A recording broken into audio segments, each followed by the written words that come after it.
How you doing, everybody? Thanks for joining us today for another Rollin Over the Hill right here on the Live to Roll channel. And thanks to all of you for being part of the Live to Roll family. Before we get started, let's thank our sponsors, mobility professionals and urology professionals. They are very good at what they do, and that is providing the best in a variety of durable medical equipment and urology supplies, along with excellent customer service. So if you're in need of a wheelchair, rehab equipment, or catheters, give them a call or check them out on the web. On today's show, we're welcoming back a friend of the show, Bob Gardner. We'll talk to him about what he's been up to since the last time he was on the show and his last visit. Make sure to include your questions, comments, and views in the chat, and don't forget to hit that like button. Hello, everyone. My name is Robert Soto. I'm a T12 spinal cord injury from a motorcycle racing accident almost 52 years ago.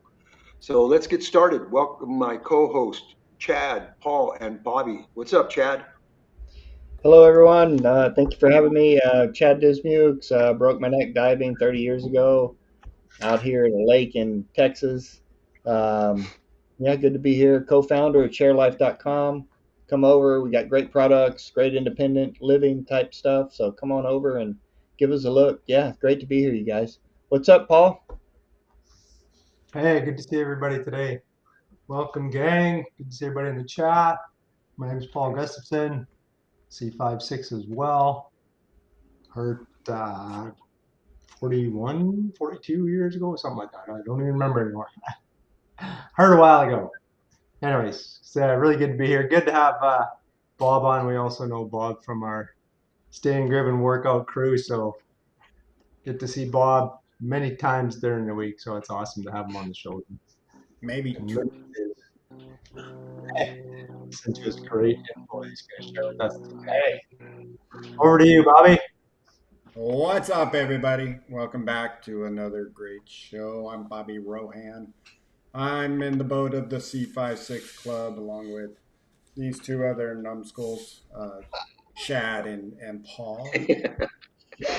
My injury was 35 years ago, and glad to be here. But enough about us for that year. So let's introduce Bob Gardner, as Paul was talking about. He is one of our athletes that comes in. I'm going to call you an athlete, Bob, believe it or not. And we get to work out all the time, and we get to push him and wake him up sometimes at the end of the when we bored him to death.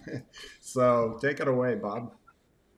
I'm Bob Gardner, and I'm a T3, and I'm about 22 days short of my sixth anniversary since my injury. Ooh, So I'm the rookie among this group as far as injury. welcome in. I know that we had you on before, and I think more of our discussion was about um, getting hurt a little bit later in life. The four of us here, we were young, and so we don't have that perspective. And I know some of our audience member have, had their injuries later, and not only you had it later in life, but you had it just right after you retired, right? I'd been retired a few years, but I was still real active with charities. So it was a semi-retirement because my wife and I both had key leadership roles in multiple charities, but I had been technically retired about 8 years. Right. So for 8 years? Yeah, 8 or 9. Okay. So tell us a little bit about yourself before your injury, for those that don't remember. Okay, I was a career educator. I was a grade 4 through 6 teacher for 13 years, and then I joined the dark side and became an administrator. And I was a school principal for 22 years. And then when I retired from there, and this is why I talk about semi-retired. My colleagues talked me into running for the school board. So I put in a 4 year stint with the school board after retiring as a teacher and a principal. So, and then I was at the time of my injury, I was running I had four charities that I was pretty much the main guy with that all supported the school district that I had worked for all those years. So, and at the same time, my wife was running charity for the city of Anaheim for their support their public library. So that was what we were doing on the fateful day of February 20th, 2020. And things kind of changed. What happened? Tell us what happened. Life gangs up on you a little bit. Had gone to a cemetery to pick up a death certificate for my mother who had passed away suddenly. And I was on my way and I looked at the surface street that I had to take to get to my next destination. And thought, I'll go over and get on the 91 freeway. And so I got on the freeway, and as I came to the transition to the 5 that I wanted to change, that road was stopped. But the other freeway was moving quickly moving along. So a guy was kind of jazzing around in and out of traffic, and he didn't realize that the far right, which was the transition to another freeway, was stopped, and he hit me at what experts say now is 46 miles an hour. Damn. And then I was in the hospital for 8 weeks. It flipped your car around and flipped over and went. It just bumped me into another car, and then the car kind of handled it. But the problem was the seat broke. The seat broke, and I fell backwards, and that's where the damage was there. That's where the damage was done. I broke 3 vertebrae, 3, 11, and 12, or 5, 11, and 12. They didn't see any damage to the cord, but they did see fragments of my vertebra laying on the cord, and so that's the supposed suspect. Yeah. Did you have a laminectomy? No. I had a stabilization. Okay. They put a rod in and 18 screws to stabilize my spine. Yeah. Damn. No MRIs for you. Yeah. No, they do them, but they're very careful. They ask a lot of questions before they run me in there. But a lot of because they got to put that kind of hardware in so you can still get MRIs after. Yeah, it's titanium. They use titanium. Yeah. Because that's how my hip and my femur is. I always ask. I'm like, you sure this stuff isn't going to fly out? Because it's pretty bundled up in that left leg there. I know, because I had a hip surgery back in the 70s, and they used stainless steel, and that ruined me from getting any MRIs on the hip and anything. Oh. Well, so they have to cut you out of the car? They didn't have to cut me out, but it took everything they had. Because immediately, right away, because I wanted to jump out and go yell at whoever just rear-ended me, and all of a sudden I realized my legs aren't moving, and so but they were climbing around and they were pretty good, but they had to pull. They didn't have to cut the car. One person came in off the passenger side and one came in the driver's side, and they just kind of wheedled me out through it to the Did you think right away that it was possible for you not to be able to move your legs again? I knew right away. I tried to get out of the car and I couldn't. And I think there was some initial swelling because I tried to grab my jeans, which usually are loose fitting. I tried to grab my jeans to pull my legs up. I thought, well, I just get them going here. And I couldn't get a grip on my legs because the jeans were filled up. So I think there was immediately swelling of some sort to my legs. Wow. Body going into shock. Yeah.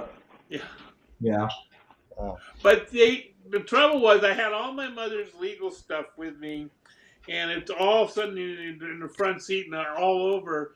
And I needed, so I was very much aware. So when they came in, I was telling them that all that paperwork laying there had to come with me to the hospital. I couldn't afford for it to go with the car or wherever they were going to drag the car to. And so because I was that alert, and because the guy who hit me looked bad, he had bleeding. The Highway Patrol initially wrote up that I had no significant injuries, even though I told them that I could not move my legs. And even though it took three, I think, first responders to get me out of the car, they wrote no significant injuries. And we had to work a little bit to get them to modify the police report, because it turned out that the person who hit me, his injuries, even though he was bleeding and he looked bad, his were more superficial and mine didn't look. But here I was directing things, telling people what I wanted. I was being the principal. I was being in charge of everything, and so they thought, well, he must be okay. Yeah. Wow. So, obviously as you mentioned, sorry, I don't know why my camera all of a sudden went blurry. As you mentioned, you were already retired. Have you done any traveling? Because I know one thing that we were talking about yesterday is that missing out on retirement and Yeah, traveling. we had been fortunate to do some traveling, and but we were looking for doing more. And to some degree, our traveling up to that point had been limited by our activities with our charities that we were very vested in. But we were looking forward to more. And what I was thinking, one of the things that I realized as we worked through this is, when at the time I was injured, I had been married 41 years, and now I'm at 47 years married. But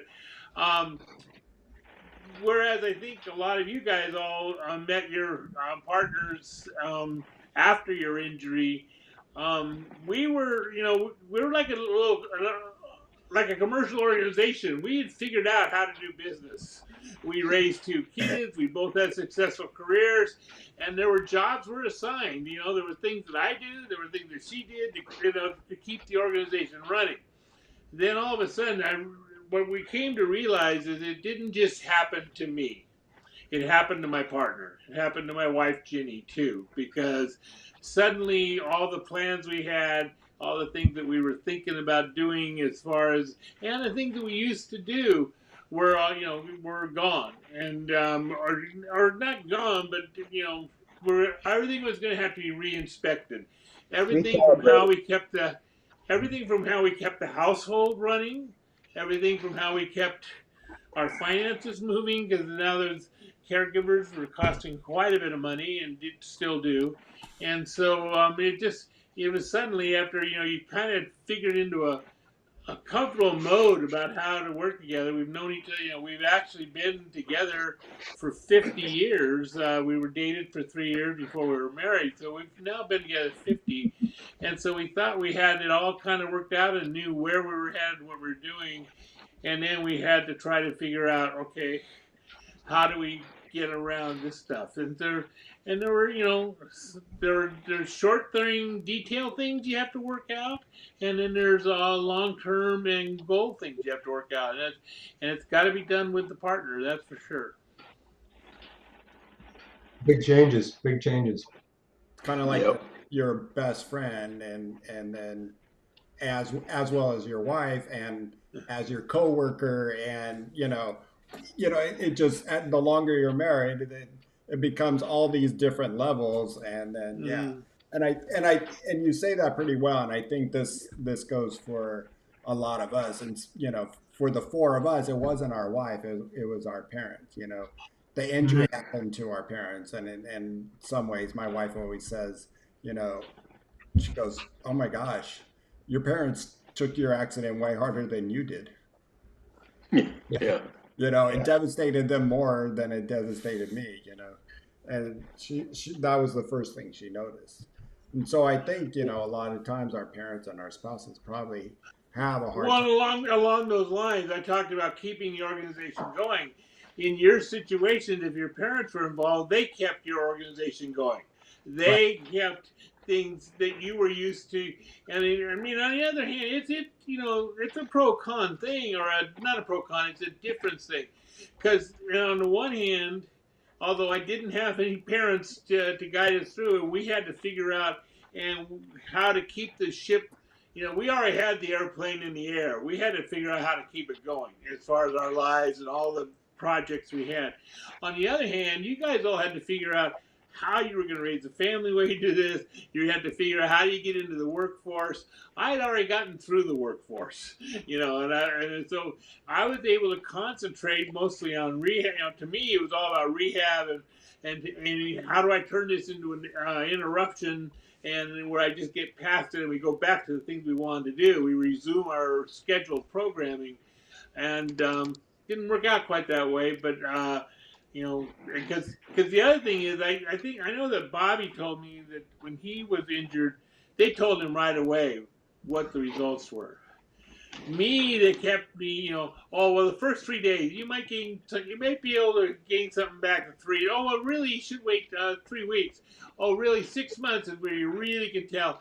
So I was in denial, complete denial, and I was thinking, I'm gonna be out of here pretty soon, suckers.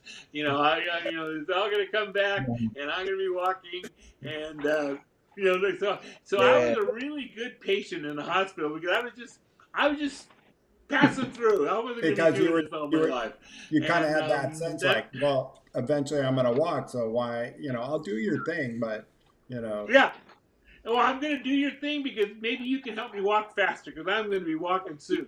And so, yeah. And then a year comes by and I think that's pretty common though. I've heard that a lot of times because the reality doesn't, put that in. And I mean, I know I kind of, even though I think it was hour 2 after being at the ER, and then this doctor came, older doctor, just put his hand on my shoulder, and at that time it was so sensitive, and I think I cussed him out, and he's like, whoa, whoa, whoa, and the nurse is like, he's very hypersensitive, and he goes, oh, okay, well, I'm sorry, but I hate to say this, kid, but it looks like you're never gonna walk again, and it was just like. Yeah. What? Yeah, right. Okay. So Yeah. Bob, how was that transition for you when you realized that I'm not going to walk again, and this is just going to be the way I'm going to have to live the rest of my life? well, the thing is, it just slowly dawned on me, and so, and I still have hope, I'm following all the research that's out there and stuff, and so I still have hope. But the thing is that when they brought me home after 8 weeks, that was so overwhelming to my wife and I. There were all these appointments to keep, and yet all the phone numbers the hospital gave us for people you could call to get rides, and it wasn't going to work. People either didn't answer the phones, or they said, well, he's bariatric. My ambulance can't handle bariatric. And so we panicked, and within 2 weeks we were out there buying the van conversion because we were thinking we weren't going to be able to get to my appointment. So it was at first it was how to handle just the sudden way new life was and how to get through that. And then you're so involved in that. And then I thought, well, I worked really hard on because not like you guys, because I was out of the job force, I could concentrate on rehabilitation. So I worked really hard at it, but I wasn't smart. And for example, I'd gotten myself up to, on a manual wheelchair, I was doing 2.5 miles a day, 4 days a week, and including going up over freeway overpasses. And I ended up blowing both the tendons in both. I have severe tendonitis in both wrists because I was practicing the way that the OTs asked you to practice transferring. So I'm working on my hands and I'm trying all the transfer practices. I'm out there manual wheelchairing. I'm doing push-ups off of my chair. I was just focused on going, and I really did myself a number. And so, and I think the other thing that I didn't realize, I never processed. I looked at people like Bobby, and when I met him, and other people and saw how much they could do, and so I thought that the ladder was just going to go straight forward. I learned how to do things. For example, I learned how to dress myself. I was able to dress myself without assistance. But then as I aged and I developed a hernia, I suddenly lost the ability to do long sitting and sitting up. And so suddenly I was unable to dress myself completely. I could do the top half, but the bottom half.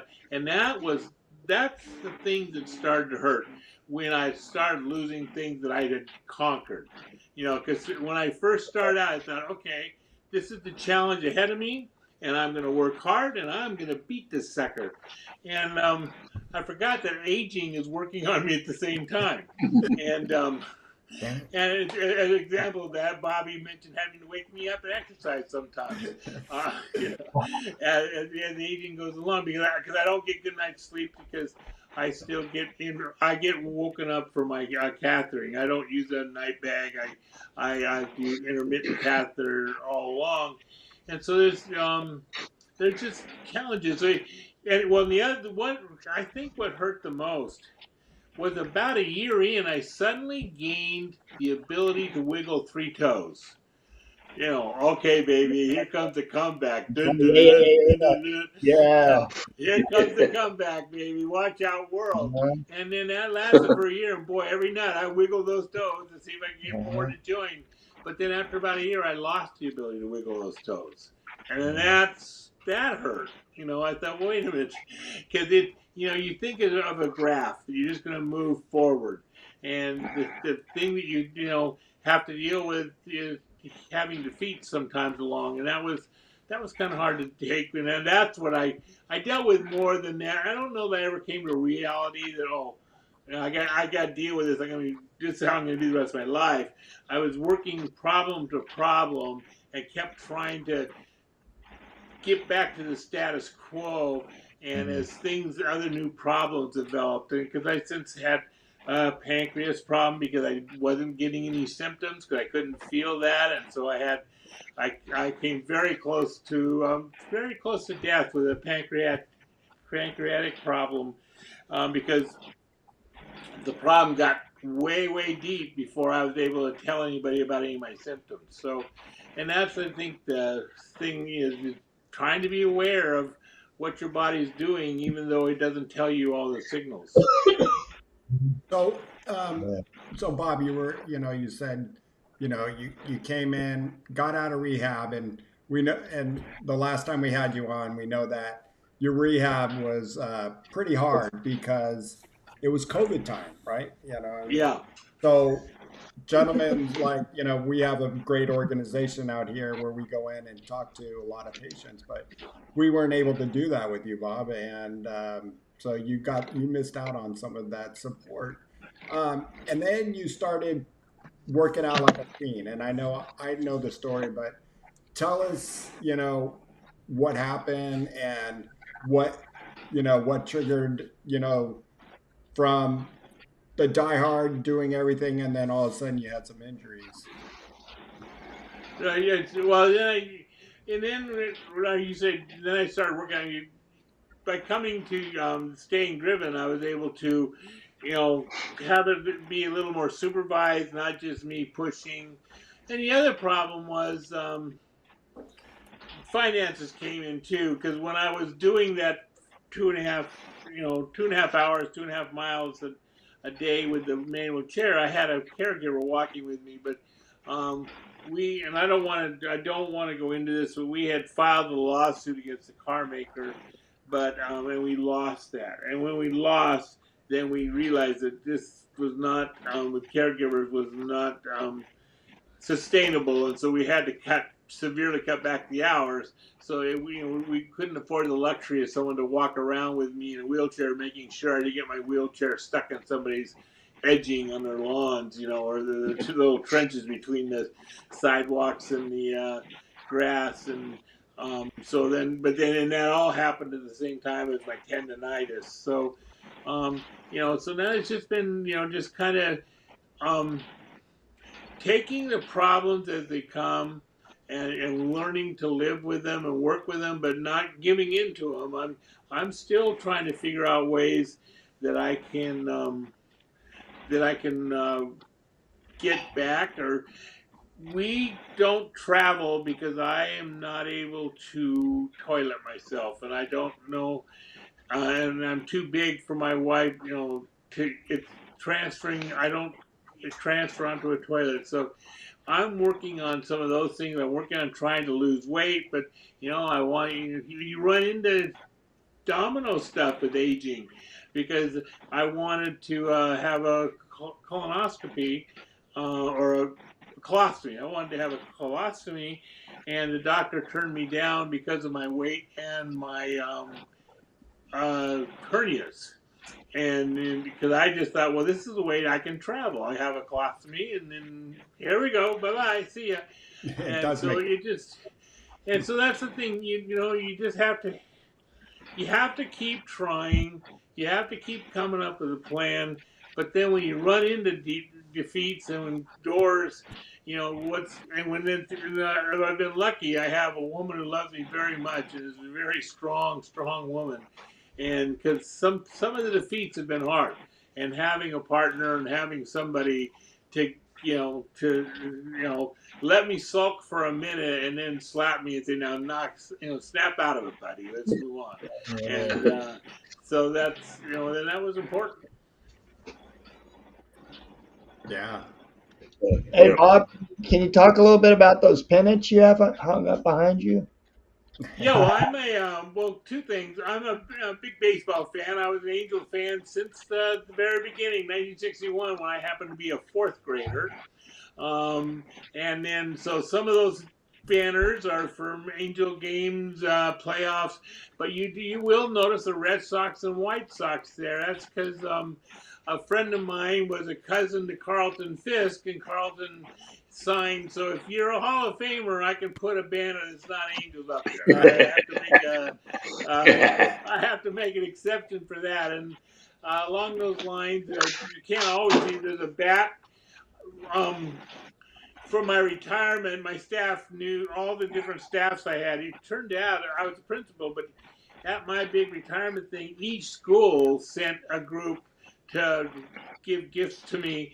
And one of them, one of the teachers I had, her husband was the head groundskeeper with Anaheim Stadium. So that staff gifted me a signed Torrey Hunter baseball bat. And I've got some other Hall of Fame signatures. I've got Vladimir Guerrero back here and Rod Carew. And then in my golf tournament, the charity I had was sending young boys and girls, sending sixth grade boys and girls to outdoor science camp to learn about the environment, ecology, and conservation.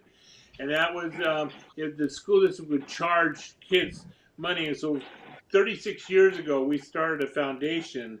And so that's what I was working on. And so I had a golf tournament, and I was lucky enough at the golf tournament to have for my guest speakers and to pass out the awards and play golf with them. I was lucky to have Mickey Hatcher, Rod Carew, Jose Moda, Clyde Wright, Mark Langston, and so this is kind of a baseball room. And the nice thing is I'm not a collector. I didn't go to any collection shops. These are things mostly either bought because I was at a game, or because people knew I loved the Angels and they gifted me stuff. So that was kind of cool. Yeah. Bobby's an Angel fan over there. What's up with the Angels? Yeah, I'm a big Angel fan. So Bob and I cry each and every day. And last year we had like this small winning streak, and I'm like, look at this winning streak, Bob, and he goes, yeah, it ain't gonna last. I chastised him for jinxing it. I knew right away what he was doing to us. Yeah. So, going back to your wife, has your relationship changed? Or has it gotten better? Or is it just now, no, we're still the same couple. It just has this spinal cord over our head. Yeah, I mean, the relationship I don't believe has changed. I think our day to day, we've had to change jobs, and because she has to do well. There's a couple things you have to get used to. and you guys have had to deal with this. Although, like I say, this happened to you before you were, homeowners and stuff. So it's just kind of a tough pill to swallow when you're suddenly paying somebody to come out and fix a sprinkler head. We used to do that as Oh, casual as, or a plumbing job, to have to pay people to come out and do those things. But then there's jobs in between that don't require a professional, and so my wife's getting pretty good with the tools. I mean, she's got her own little bag yeah. of, as she's gone into the garage and gotten different tools. They don't always go back to where I had them hanging in my garage. They end up in a big But bag that's she's okay, got, right? and because the same things keep coming up. So, and yet what we found is one thing I can do, because you know what, people you do business with, the companies and stuff, they make mistakes, and you have to fight for things. And so I can sit on hold. I can sit on and listen to phone menus and music, and I can You argue got the things time. and fight with insurance companies and fight with, and so that all of that, anytime there's any kind of a thing that's going to involve sitting and on hold and fighting with people, I take that job. That's mine now, because that's something I can do. And I do watch, because Ginny has to work so hard with me, and so much it's so draining. So even in the smallest job, if there's the smallest job that she's doing that I could take over, I do that. And sometimes it takes some convincing, and there are sometimes when yes, I could do the job, but it's just so much risk that I'm going to bang into something, or I'm going to dent something, or because the walls around here are just shredded by me, and my wheelchair barely fits in the hallway. So but on the other hand, I one of the holes, couple of the holes, I was able to do the drywall myself, sitting in a chair. I was able to patch the drywall holes that I created with my wheelchair. Well, and and through it, yeah, with the one that isn't handy, and like my wife, I always make fun of my wife's little hammer. It is the funniest thing. I'm like, that thing's not going to hammer anything else. Go get the big hammer. But like there's been times where trying to work, and I don't know how to explain it. Just like I don't know what that's called, but so what I've learned to do is like kind of get a YouTube video and let's watch this. This is what they mean right there. Oh, okay. And so she's like, oh, okay. That's I just don't know how to explain it. I think that's what we get frustrated with. Well, it's not that you don't know how to explain it. You don't know how to explain it to your wife. Exactly. Well, I see, and I'm lucky. My wife is she's handy, but I have a brother in town who's handy, because like what they did while I was in the hospital, they turned our living room into my bedroom, and they put a big he they the two of them together got a big piece of 3-inch PVC to run all the way across the opening and put a curtain across, and and get the hospital bed in there and the Hoyer lift and all that stuff. And so while I'm sitting there in the hospital thinking, well, I'm doing whatever the OTs and PTs wanted me to do, she was out here reconstructing the house and getting the house ready for me.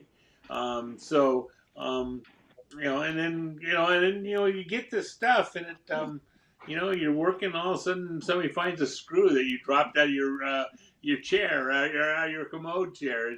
So she, so it's a different division of tasks, and it's change of goals of life. But I don't think, but we've hung together, and she just keeps telling me all the time, well, at least you didn't get your mind. At least we still have your mind, and and we just try to get through things. It's always been the two of us. We were involved in a lot of projects together. When my kids played softball, and the school, their high school didn't have they had to walk to a public park for their games and practices, because the field that they had that had been built at their school was unsafe. It was not a good field, and we had led together as a team the fundraising and the delegation and all the labor, and it built a varsity softball field that was pretty state of the art with Cool. with new dugouts and batting cages and the same turf that the Angels used for dirt, and so we're used to handling things together. We're used to being a team, and so that's we're a team on this. That's awesome. Yeah. Yeah. I think there is like, you know, I'm sure it's been an eye opener for both of you. And, where I know when, the four of us meeting our significant other after our injury, you can say, yeah, it's easier, but still on the long run, like my wife has mentioned, she's like, I knew you were delicate, but I didn't know how delicate that really was until years later. And I mean, with all the things that I've gone through and all the times that I've had to unfortunately spend a night in the hospital because of a UTI or, this or that, and it's just, I'm a good, and you said it right there, a good teammate. And there was a question, I think, Living Active, you had asked earlier. Yeah, Bob, that's a blessing. She stayed around and helped you, and you guys working through it. That's a wonderful thing. That's good for you. Well, that's what we've always done, and it's you just it we like all of you guys. There's the perspective. The perspective is you don't have to look too far to see someone who's got a tougher challenge than you do. That doesn't make it okay that this happened, and it doesn't make it what happened to me go away. But it doesn't, it stops the self pity stuff.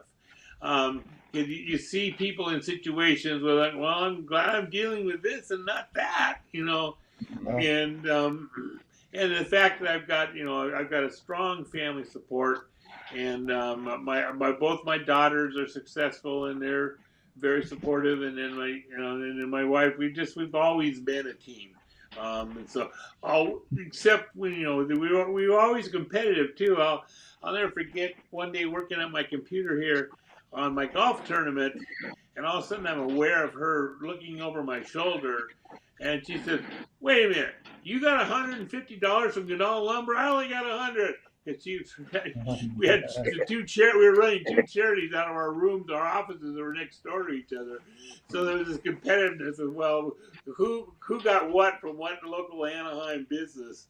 But so we were, and like we were, when I was booster president, she was part of that for the high school athletic booster president. She was part of that.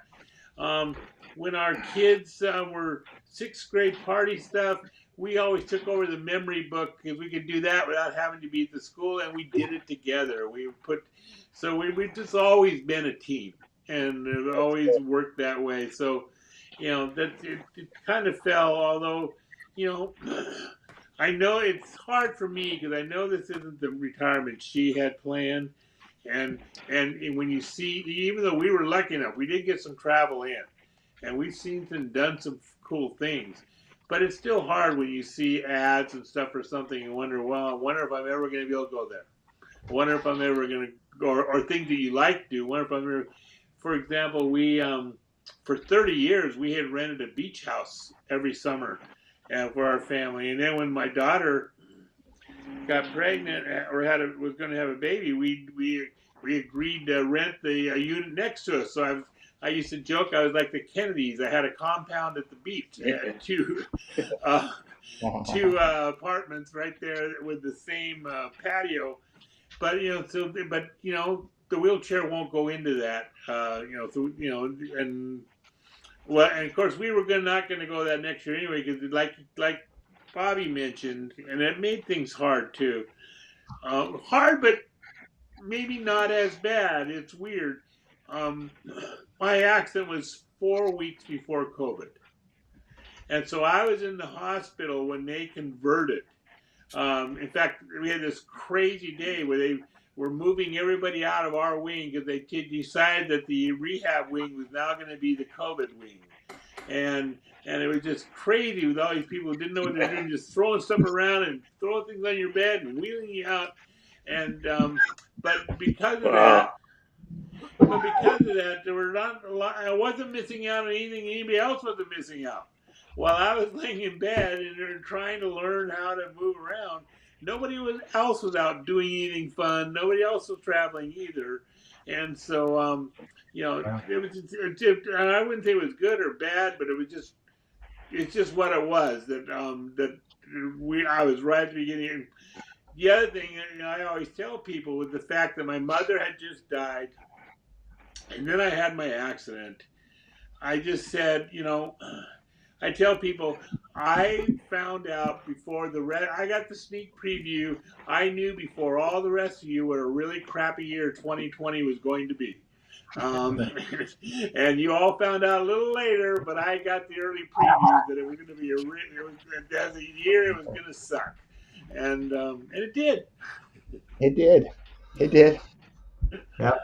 I was just going to answer this question with living active. I'm currently have a wife. Paul, unfortunately, his wife just passed away. How many years were you married? Me? Yeah. 38. 38. 38 years. Chad? Uh-huh. Yeah, I've been separated. I've been married 20, I guess 25 years, but I've been separated for about a year and a half. Yeah. Yeah, it's Yeah. nice. Yeah, I was married. I met someone after my injury, but then we later on got divorced. So I've been single for a number of years now, but it's all worked out for me fine. I want to just add on to what Bob was saying, because I know we've all got some years on us and for injury and aging. But I tell you, the thing that I'm coming across now, because I'm not dealing with really any things of the disability anymore. It's actually the aging piece, the getting older, the getting weaker piece, ailments and things like that. That's where it's getting hard to really go through that. You don't want to give up. You got to just keep fighting, just like you've been doing, all these years. But yeah, that's the difficult time as we get older. That it's a decline that you feel. Not no it may be visible and stuff like it, but you really feel that decline. You go, well, I used to be able to do this with no sweat. Now it's got a little bit of a struggle here and there. So it's just how it's got to be. You got to really put on that resilient face to get through it. And you can find, and what's kind of satisfying with it, because as bad as you think it gets sometimes, and as strong as you want to think you can accomplish it, you do accomplish. And it maybe not the big piece of the accomplishment, but you're accomplishing something. Because for me, I was down in bed for like 3 weeks, and with medications and all that, it just beat me up. And it was a challenge just for me to get out of bed. And so I'm just starting to get back to it. But I really think, your injury life and what you go through when you first get hurt is also a prepared piece for when you get older, because the ailments aren't going to stop because you're disabled. Yeah. No, but sometimes anyway, what you have to be aware of is sometimes they might be more complicated because of your injury, or sometimes Oh yeah, there's no doubt. You might be too late getting to the party on dealing with it because you weren't noticing any symptoms until you suddenly had autonomic dysreflexia, and then which tells you, oh, something's going on here. It just, and you really can only take it a day at a time.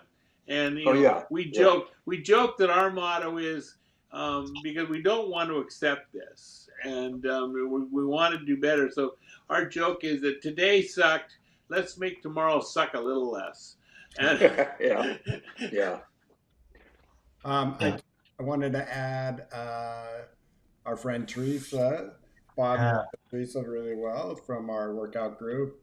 Thank you for the super chat, Teresa. Said, good to see you on again, Bob, and getting an update. You guys always do such a great job in expressing yourselves and asking the right questions. Thanks, Teresa. Yeah, thanks, Teresa. And Leon, I'm doing okay. Every day's a little different, but we keep pushing forward. And thank you very much for the condolences in the chat. People, you guys are the ones that keep me going. I love this community. And, Yeah, definitely, I'm man. maybe a long ways away, but you guys are all right in my back pocket. One day, but I still don't. I didn't stop making fun of Paul. That's for sure. Yeah, no, that part we need to address. Maybe. um, one thing that I was mentioning, Bob, yesterday when we were talking about coming on, and I think the four of us here don't really follow it, all that closely, and it's something that you have been passionate about, but finding out what's going on with the spinal cord cure and trials out there. Can you give us a little bit of an update? The research that's Going happening. on and the researches that's going on and anything that excites you that we should be aware of? Well, well, yeah. I mean, what I have noticed is, I know that up at UCLA they're working a lot on electrostimulation, and I know that USC they're working on stem cell. I know that Harvard has worked with Japan, a university in Japan, to work on stem cell.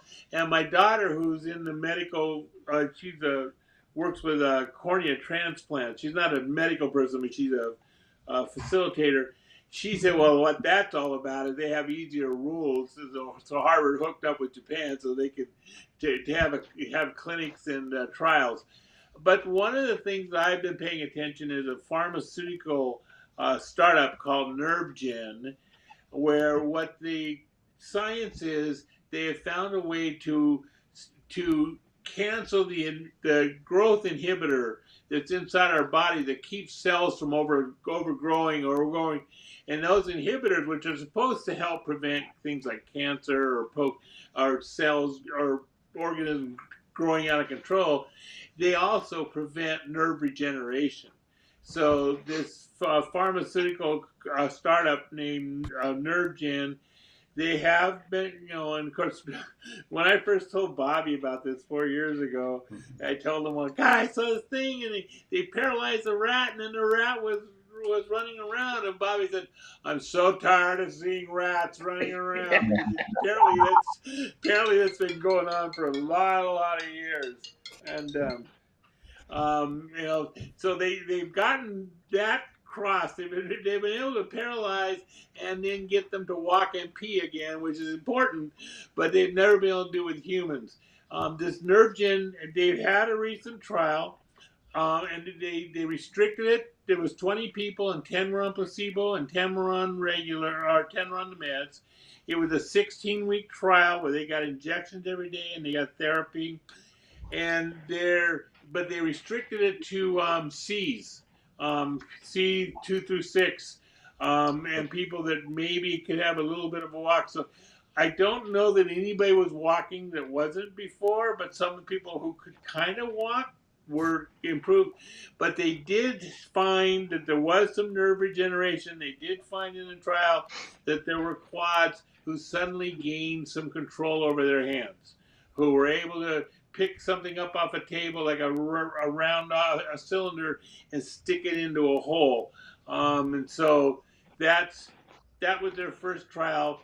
They're now hoping in the next year to expand. It's a Canadian company, and so the trial was held at Northwestern University, and so at the Shirley Jackson Ability Center. But they're hoping in the next year to expand to 350 people and in about 25 to 30 sites throughout the United States. And they're hoping for a product on the shelves in 2028. I don't know. Like I say, there's been no miracles, but there's been growth that people were kind of excited about. And like for me, I'm not dreaming that I'm going to get up and run a mile. But if I could suddenly make a transfer, even using a walker, that would be pretty amazing. But anyway, So I'm not getting my hopes up, but I'm keeping a close eye on it. You can find out they have a website, and they have but they're the man, the doctor that did all the research. He passed away recently, but he'd been working at Case Wesleyan University in Ohio, and he spent 40 years on this stuff, and so that's been kind of interesting. Mm-hmm. Do you know much about and how you feel about the Neuralink? I don't know much about you. That's the stuff that Elon Musk is doing. It might be, yeah. Where they put the chip in your head. That looks expensive and it looks dangerous, but I don't know much about it. Yeah, this is my weakest point when people always ask me about, what's going on with, science and spinal cord. And it's like, I don't know. Yeah. So I probably have. Yeah, I mean, to me, what's the one thing my wife keeps saying is good, that my head wasn't damaged. So I don't know. I want anybody drilling into my head. It's the one thing that survived the accident, right? Now the nerve gen thing, I've just been interested in it because it's strictly a pharmaceutical thing. It's not an operation, and so and they've already been doing the work about how much is spent on the economy, how much all of us take from the economy to keep our lives going because of out-of-pocket expenses and stuff. And so they think they can make a pretty good argument to the insurance companies that no matter how expensive it is, they think they can make a good argument to them that you guys should pay for this because you're going to save yourself money in a long way if it works at all. You're going to save, some bills and stuff. But like I say, it's still very much a clinical research thing. And that company doesn't have any. And the other thing, where the money's coming from in investors, is there's been some indications for them that they think that this drug might also have a benefit for multiple sclerosis and possibly for ALS, Lou Gehrig's disease. So, but those are on the back burner. But that's our group is we're strong and mighty. Those of us in spinal cord, but we're a much smaller group than the MS group and the Alzheimer's group and the ALS. So, if it's MS or Alzheimer's, that's where the real money would come through for a pharmaceutical startup. But they're treating SCI actually as the low-hanging fruit. They're treating SCI as what would be the easiest to solve of the four of those potential things. But anyway, they have a website. It's nervegen.com, and you can find more about it. I don't know if it's going to work, but hope's a good thing, right? Yeah, I don't have anything against it. I always hope, I never want to see the next person tomorrow be injured, no matter, that's always been my thing. I just, Paul and I were talking to a friend of ours earlier, and it was just like being injured for 36 years. I don't think my muscles are gonna just pop up and go. Yeah. I mean, bones are kind of gone. I'd love to have a pointer finger because that's and maybe a middle finger some days. Oh, the other thing is, I'd be real happy. Go ahead, Bob. Well, one of the things that my wife is most, and that we're both thankful for, is that, like I say, Triumph wasn't able to come visit me when I was hurt, but they did send a backpack up, and a guy called the recreational therapist, he brought it to me, but there was no way anybody was allowed up there, and but then I eventually bumped into Bobby, and then through them, I kind of knew who this Bobby guy was. But Jessica Brito, when I was going to her Zoom chats to kind of and that outreach, it's really important. And the fact that I now have SCI homies, it's been a lifesaver for me. The fact that because SCI homies. When the conversations when you're with people who have been injured, it's more meaningful. it's the other thing, people, you can't explain what it's like. And so my wife, she wants me to never miss a workout. And we work our schedule around it. It has been so important because the doctors don't know. The doctors, they know clinically what's wrong, and but they don't know what life is like working around it. And the tips, and in this group that we work out with, during stretching or during some of the exercises, people are sharing travel hints of how to travel when you're disabled, sharing catheter ideas. You never know where the conversation is going to go, and and I just, you know, I think that everybody who has a problem, regardless what the problem is, they always maybe are a little reticent to try a help group, try a support group, whether it be cancer survivors or whether it be Alcoholics Anonymous or drugs, or people are always afraid to. They think they know what these groups are like, even though they've never been in them. And I can just say that it has been a godsend for us that I think I know about 18 people that are spinal cord, and what I've taken away from all of them has been so rich, and has been so made my journey a little easier. It hasn't solved it, hasn't made it better, hasn't fixed it, but it's made the journey a little less harder than it had to be. And so I encourage people to get out and do. It was really funny. One day we went to a play out here at the South Coast Repertory, and I, during a break, I was kind of admiring the wheelchair of the guy, because all the wheelchairs are closed, and I was admiring that this one kid had. I was looking at his chair, and he was looking at mine, and we started talking.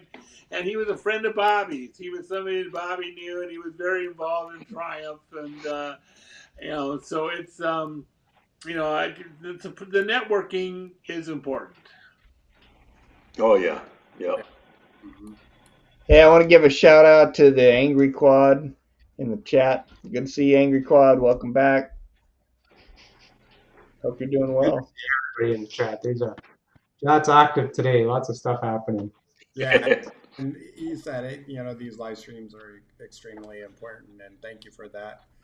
Yeah, and however you choose to immerse yourself with a community of those that kind of have that understanding. And not only do I try to get people to come and be conscious of your fitness and come work out with us, but it's we all support each other one way or another. And if it's not during our workout time, we even have our own small community on GroupMe, an app where where we're like our own little community of sharing ideas, and oh, look at this might work better for you, and or try this, and this is what I use, and this is how I yeah, it's a big step. Yeah, that's very important. Yeah, it's so. Yeah. I mean, or you go to an actual support group, or or you come here. However you do it. Live stream chat. Let me give you an example. So when they sent me home from the hospital, they sent me home with what they call the Red Robinson catheters, the rubber catheters that are made by Bard. The red ones. Yeah. Yeah, and I didn't know any better until for 2 years. But I was building up scar tissue in my urethra, and then they wouldn't go down. And my caregivers were yelling at me, "Well, why is Kathy taking so long?" And then at one of the support meetings, Dean was there from Mobility Professionals, and he said, "Whoa, they got you in those?" And Jessica said, "I thought they only gave those to the people who don't have insurance." And then I worked with Dean, and now the catheter experience is it's like 10% of the time that I spent before, and there's never any kind of question. There's never any, but something the doctors didn't know. The hospital was happy to send me home with what was the cheapest. And when I go to the hospital, I have to take my own catheters, because that's all the hospital has is the Red Robinsons, and they Yeah, don't yeah, work for yeah. me because of the scar tissue. So it's BYOC. I bring my own catheter. So Yeah, whenever something's going on, it looks like I have a hospital stay. My wife packs up the bag, and I bring and show up with all my own catheter. But those are things yeah. your doctors That's a don't tell must. you, your Mhm. therapists don't tell you, but your spinal cord community will tell you. Yeah. Yeah, Yeah. It was funny when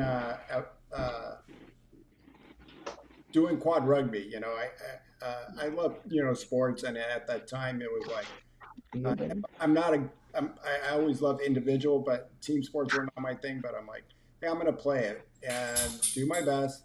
And the one thing that I gained right away out of it is learning from others and Yeah. going, wait, how do you do that? And you know, and at the time when I was just moving out of my parents' house, the one thing I was so scared is I'm doing a zip on my pants.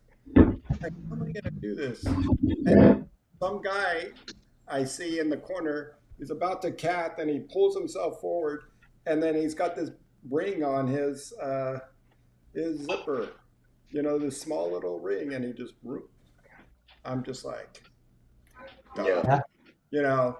And then so I asked him, "Do you get yourself undressed?" Yeah, and how do you get your pants off the it's just like learning all these little techniques from all these other people just paid off. Yeah. Learning from others in this community is huge.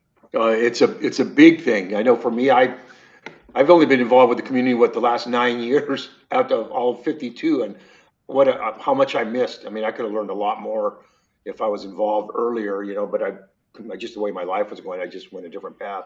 But it is important. I can't stress that enough to people about being connected, staying connected once you're out of your rehab, new injury or whatever. How important it is to find that community. You don't have to be there 24 hours a day, but just to stay connected, it's really important. I know just in the last 9 years how much I've learned from Bobby and Paul and Chad, just all the guys. It's a must.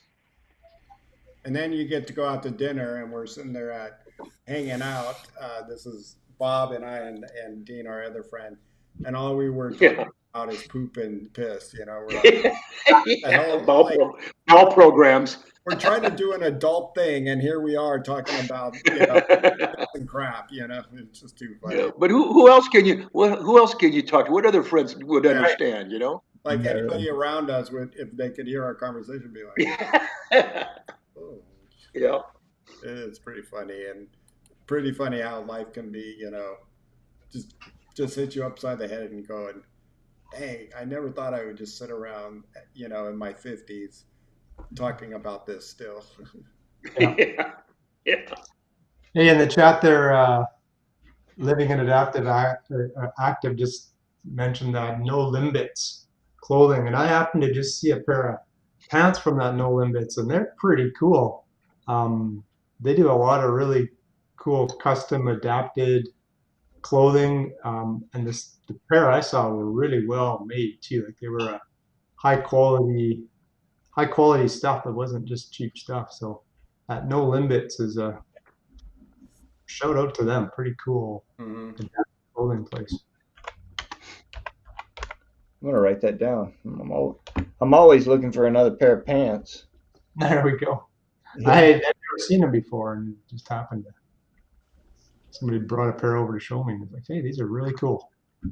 I've had another pair um, before, but a couple that that people have given me, the waist was like kind of stretchy. Mm-hmm. Never stayed on my butt. Like it would, by the end of the day, my pants would be down past my. Yeah, yeah, That's your what you butt, beyond your butt. need a belt.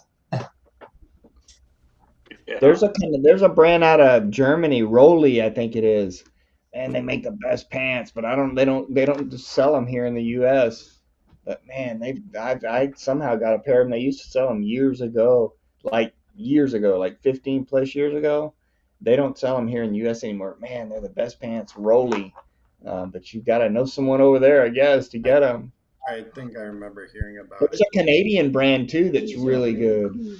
Yeah, Um, for I got that a couple place. pairs of those. I've tried a pair of those too. You gotta have really deep pockets for that one over there. they're pricey, but they make good clothing too. Yeah. Pants and lots of different stuff. The problem with a lot of the clothing and jeans companies and you know, denim costs so much, and your Yeah. margin is so little. It just Yeah. in the long run, you can wear regular pants. I mean, I remember Well, yeah. buying longer. Always I used to always go into the store, and I'm 6'2", and I'm like, oh, can I get 32 by 36 or 38? And they're like, why? Yeah. So I don't look like I'm have high waters on, because Yeah, exactly. Hey Bobby, I thought I saw a chat go across, and I'd like to answer a question about your footwear. yeah, I happen to use it's like a slipper. It's a softer fabric. It's a slipper, but it looks like a shoe, and it's all Velcro and stuff.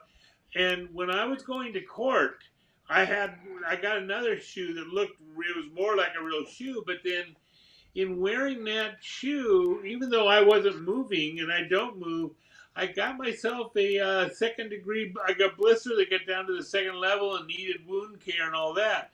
But with the shoe that I have now that looks like a dress shoe, but it's a slipper with a Velcro attachments, I haven't had any problem with the blisters or the wounds or the sores. So and with footwear, we all know we don't need any kind of pressure sores. And I was getting it from that when I tried to put a real shoe on or wear a real shoe. So that's why I go with this softer, easier to deal with slipper. Find one that works. Stick to it. One brand that you can zip the whole top zips open, so you can zip it open, put your foot in, and zip it closed, and yeah, they make I wallets and stuff. I can't remember the brand. friendly shoes. I Or think doesn't Zippo or something like that? There's a well, company out there. there's companies that have done offshoots. Yeah. God, I'm trying to think. They're known for their polos. No, is it? Oh, shoot. But there are some companies. Nike has made some Yeah. that does it. It's funny. Somebody said Skechers. Isn't that which? Yeah. That's what Paul wears, right? No, I wear Cons. Oh, you're Converse, yeah. Like It's I do too. I wear the Converse. Billy is the name of the company that has a zip open. What were you saying, Chad? I do too. I just wear the basic Chucks, some blue ones. Yeah. I found a pair of wide width Chucks. So, and fun fact, if you're living in the States, which I think a few of you might be, you can get made Chucks online on the website, and they're not that expensive, and you can get all the different custom colors, eyelets. Yeah. shoes. And they come in wide. They come wider, for more comfort, so they're not so tight. Yeah, I Of wear course, if Chucks. you're living in Canada, they won't ship them to you. They won't ship them to you, Paul? No, but I got friends down there that I can get them shipped to. Let's go. in the States. Yeah, and I always found for me wearing running shoes, they're lightweight. So when I'm, after I've transferred back into my chair from my car, it's like easier to put on my foot plate, and they they're kind of narrow at the front because they're running shoes. So I find what I like about the Chucks is that they're flat on the bottom, so it doesn't screw up my legs on my foot plate. They don't work very well in my climate though. They do not keep your feet warm. What do you wear? Jeans, Bobby? You guys wearing jeans, Paul, Bobby? I do. Yep. I do. You just wear a regular pair. I do. I get the ones that have stretch in them, so that you can get different fabrics that got lots of stretch in them. Spandex. My favorite pants are the Lululemon ABC pants. They fit comfortable and you get them in tall. Can you unzip them? another company called American Tall, if you need long leg pants. And they make a nice pair of long, you can get a 40 length, 40-inch inseam if you need them. Wow. Wow. They've got some nice material that's stretchy too. Those Lululemon ones, can you unzip them?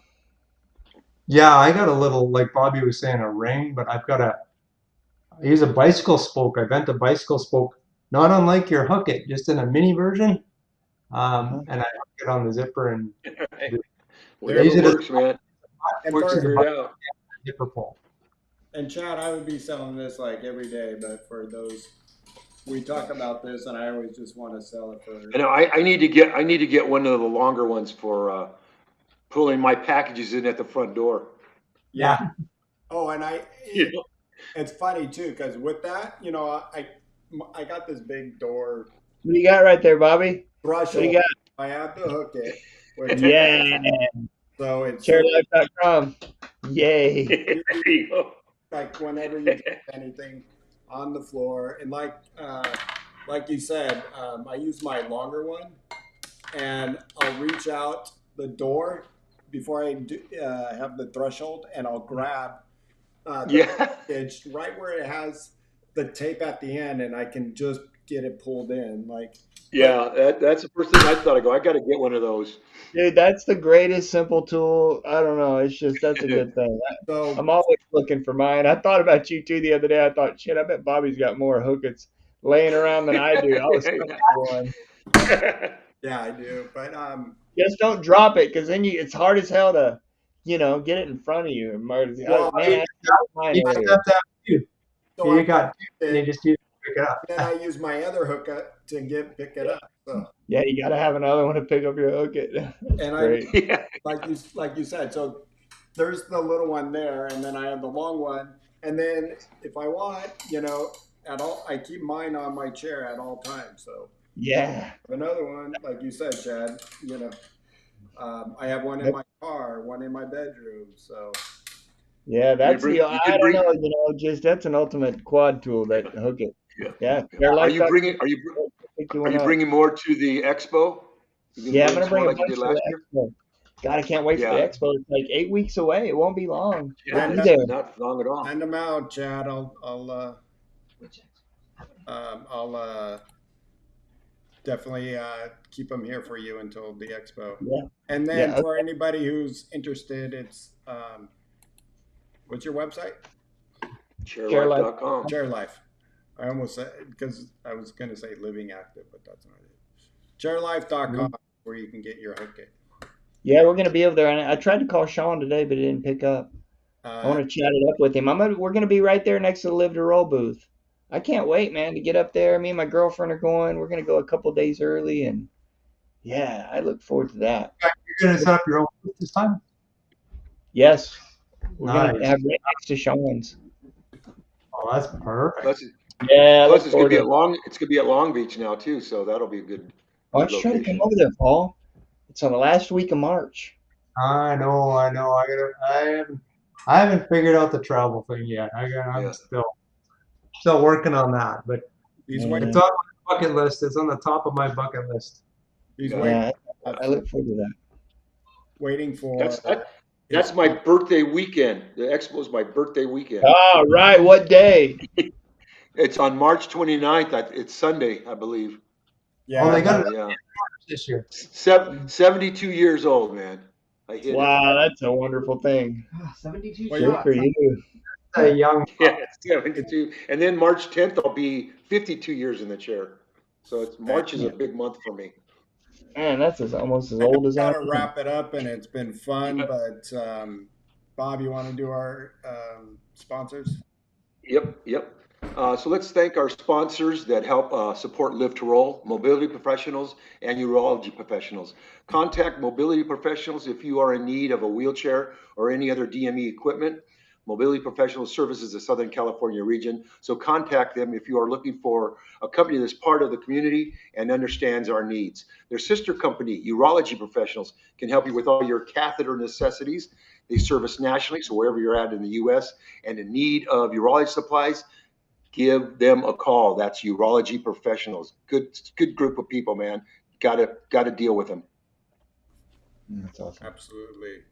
Awesome. And Bob, any last words you want to say before we head on out? Well, thanks for having me on. Again, you wanted me to share something, but I got so much just listening to you guys, and it's just like I say, it's there's a lot of most journeys in life are not the way we've planned them, and just all you can do is make the best out of what it is. And I just feel like the spinal cord community the SCI community has been so welcoming and so generous with sharing and so supportive. And like I say, thank you for having me on, and thank you for. But I hope But like I say, for me, a lot of the journey's been about who else is with me and my wife, and we've had to learn about all this together because like I say, it didn't just happen to me; it happened to both of us. Yep. Well, and I'm feel bad it happened to you, Bob, but I'm sure glad we got to meet you. Wish it was So other ways than having a spinal cord injury. But happy life birthday coming up next week. Do you do anything special, or just let the day go by, or do you have a hard day? No, I don't. We won't. No, we let it go by. But what I can share with you is that my wife and I have always celebrated, rather than Valentine's Day, we've already celebrated when we started dating, because our first kiss, our first time together, we'd been friends for years, and our first time was February 6th. So that'll be the 50th day since the first 50th year since the first kiss. Oh, So wow. we have a nice dinner. We have a really nice dinner scheduled on that at a nice restaurant, and we are gonna, and then that has always been we thought, why pick an arbitrary day like Valentine's Day to celebrate your love when you got a day that's close to it? And plus, we beat the crowds. The restaurants are less crowded on the 6th than they are the 14th, and so we. So we don't pay any attention to the anniversary of because it's also 10 days after the death of my mother. And it's a lot of stuff. So or 16 days after that. So we'll just celebrate our anniversary. Yeah, that's Good deal. Yeah. Well, everyone, thank you so much for joining us in the chat, making it a great chat as always, keeping us active. And I think with that, any last words, gentlemen? Live to roll. Yeah, live to roll. See you guys. We're going to be back. Sean and I will be back on Tuesday. Come join us, same time, same bat channel.